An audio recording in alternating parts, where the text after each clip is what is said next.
Jadi jangan ada yang berlebihan, saudaraku. Jangan ditambah-tambah, jangan dikurang-kurang, posisikan pada posisinya.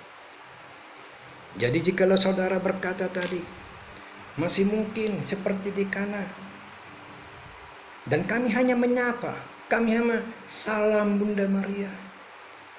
Bahkan saudara juga bisa melihat, seperti dikatakan, jangan buat bagimu patung, jangan menyembah kepadanya, dan jangan beribadah kepadanya. Nah, waktu saudara membuat patung, padahal di ayat 4 dikatakan, jangan membuat aja salah. Tapi saudara mungkin banyak argumen segala macam, dan akhirnya berkatakan, jangan menyembah. Siapa yang menyembah? Padahal jelas ada orang datang ke depan patung dan menyembah sujud. Oh, ini salah.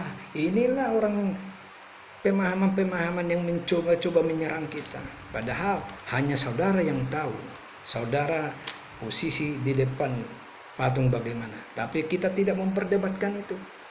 Dan saya tidak suka berdebat. Keputusan ada dalam saudara. Dikatakan jangan beribadah kepadanya. Kami hanya menyatakan salam Bunda Maria. Bagaimana saudara menyatakan salam? Apakah itu bukan bagian ibadah? Atau jikalau saudara menyatakan salam itu tidak salah, menyatakan patung tidak salah, dan masukan dari saya, saudara juga perlu untuk memberikan salam kepada ibu yang melahirkan saudara sebelum menyatakan salam kepada Bunda Maria.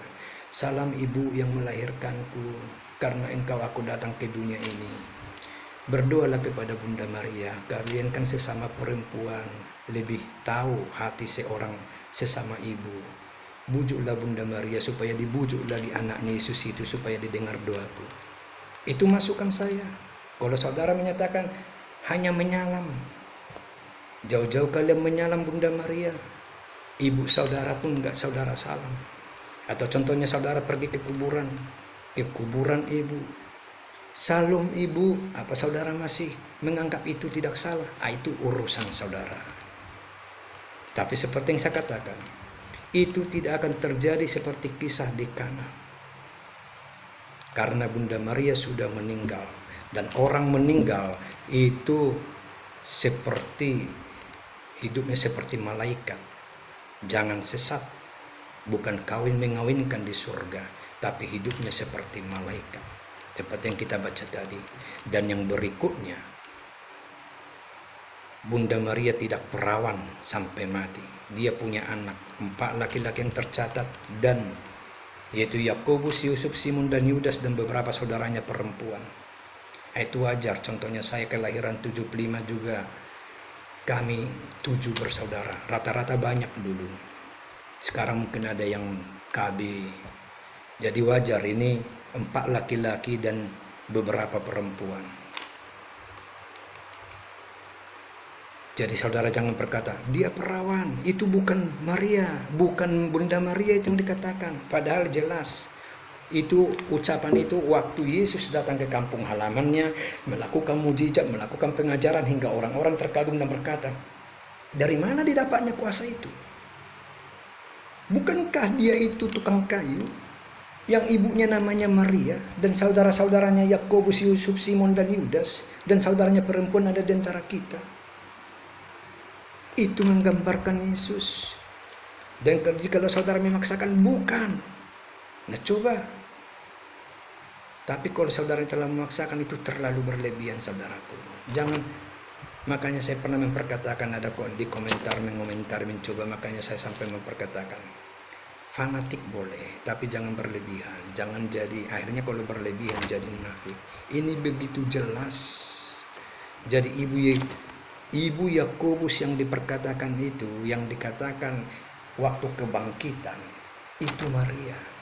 Nah kalau saudara memperkatakan ibu Yakobus itu bukan Maria, jadi menurut saudara Bunda Maria enggak datang ke kubur Yesus.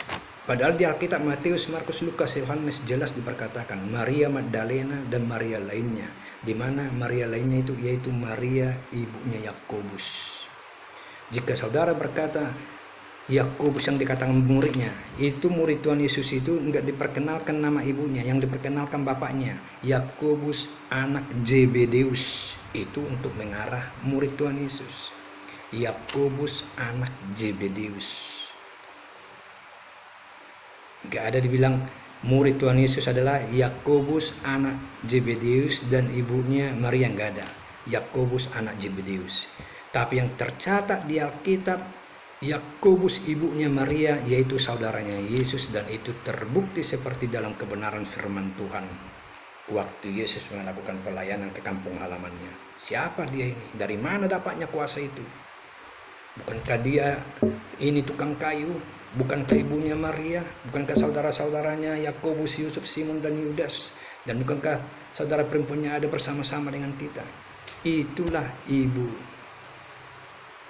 Yakobus yang namanya Maria, yang tercatat di Alkitab dengan sangat jelas, tanpa tafsiran, tanpa doktrin, tanpa apapun.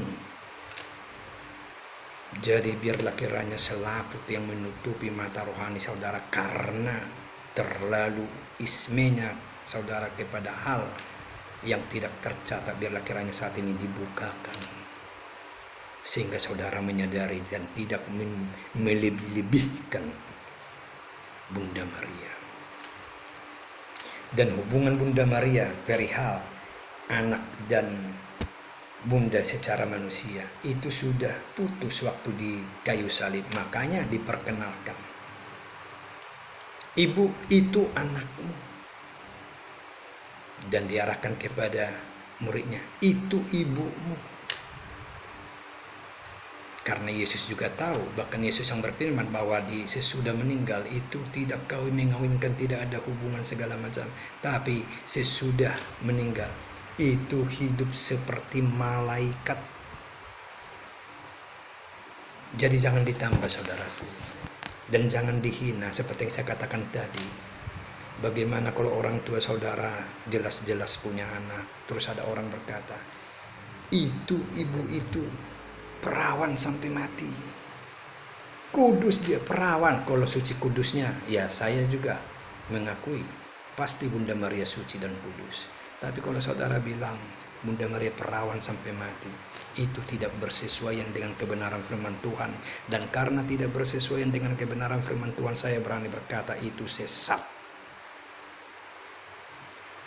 Makanya firman Tuhan juga berkata, waktu orang berkata di mana nanti suaminya di surga, jangan sesat, karena di surga hidup seperti malaikat. Jadi jangan satu sisi saudara katakan itu yang dikatakan itu berulang-ulang, nanti saya katakan udah cukuplah itu, sudah cukup. Jadi posisikanlah Bunda Maria pada posisinya, jangan hina, jangan rendahkan hanya karena ketidaktahuan saudara. Jadi jangan saudara sangka waktu saudara berkata Bunda Maria perawan sampai mati, padahal Alkitab jelas-jelas mencatat bahwa ada saudara-saudara Yesus.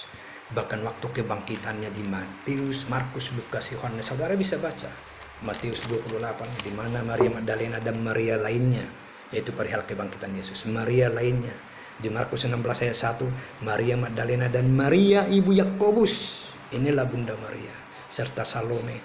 Di Markus 16 ayat 9, Yesus menampakkan diri kepada Maria Magdalena. Di Lukas 24 ayat 10, Maria dari Magdala, Yohana, Maria ibu Yakobus dan perempuan-perempuan lainnya, Yohanes, Maria Magdalena. Dan Yohanes 20 ayat 11 sampai 18 itu perihal Maria Magdalena. Saudara bisa baca nanti semua saudara. Baca dengan tenang, tanpa mencoba membela-bela doktrin, membela-bela dogma, membela-bela tafsiran yang tidak bersesuaian, tapi baca dengan tenang. Jikalau saudara telah membaca dengan tenang, bahkan mulai Kejadian sampai Wahyu, bahkan didahului dengan doa, saya yakin dan percaya Roh Kudus akan membantu saudara, menginsafkan, membimbing, menopang, menghibur, dan menuntun saudara. Cukuplah ini dalam video ini, kita akan lanjut untuk video-video lainnya. Terpujilah namamu Tuhan. Terpuji namamu Tuhan.